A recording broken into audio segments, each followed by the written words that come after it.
Hindi mo na naman sinasagot ang phone mo. Uwi ka na pala. Nasaan na si Vanessa? Nahatid ko na po sa kanila, ma. Sira ulo ka talaga. Girlfriend ng kapatid mo, pinapatos mo? Bakit ka pa ganyan? Ma, yung magulang ako ni Vanessa, hindi ako inusgahan. Dapat din niyo ako ginaganyan. Kakampi mo naman ako. Nag-aalala lang ako sa mga pinagkakagawa mo eh. Ma, kung talagang kakampi ko kayo, bigyan niyo ako ng pagkakataon para gawin yung mga payo niyo. Bigyan niyo ako ng chance para magbago. Magtiwala lang po kayo sa akin.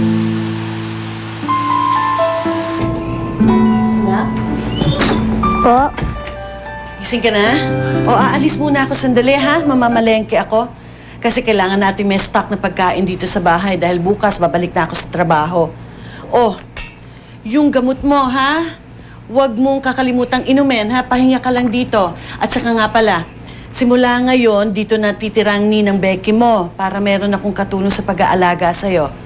Antayin mo lang at darating na yun maya-maya ha? Sige, bye! Sige, Nay. Ingat. Salamat. Ang hirap namang iwanan ng baby ko.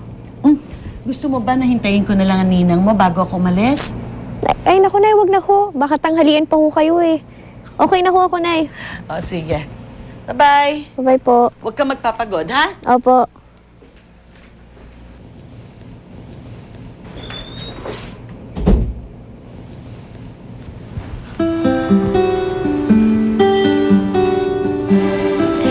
Fluffy, wish me luck.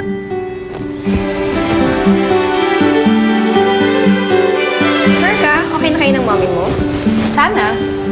Pero alam mo, kaya ko naman siyang hintayin kung hindi pa siya nakakamove on. Hintayin ko lang siya.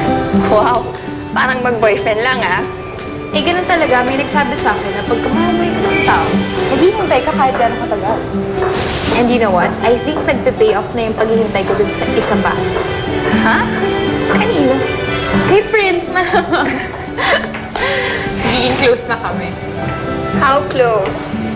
Well, let's just say na... Sa kanila ako natulog ng isang gabi. Ano? Ano pa nangyari? Secret. Okay. Salamat talaga. Thank you for this. Sige, thank you. Han, mukhang busy-busy Hindi, may bagong number lang yung kaibigan ko. Gusto ko lang ikwento yung sa amin ni Vanessa. That's nice. Sige, lalabas na muna ako. Okay. Sige. Okay.